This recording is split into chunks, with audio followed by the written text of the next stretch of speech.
Hello everyone, in this video I will show you how to activate RAM Plus or add RAM Plus in Samsung Galaxy S24. So before starting the video, don't forget to subscribe the channel and also press the bell icon. So first of all, open settings. Now in settings, scroll down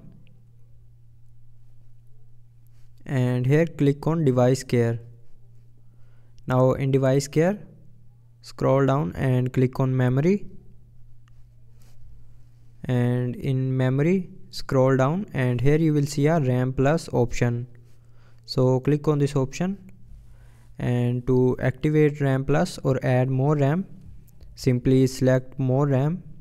So if you want to use 6 GB or 8 GB, just simply tap on it and then click on restart to restart your mobile, and after restarting the RAM will be extended.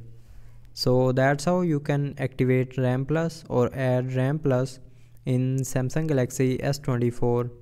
So I hope you liked the video. Thanks for watching.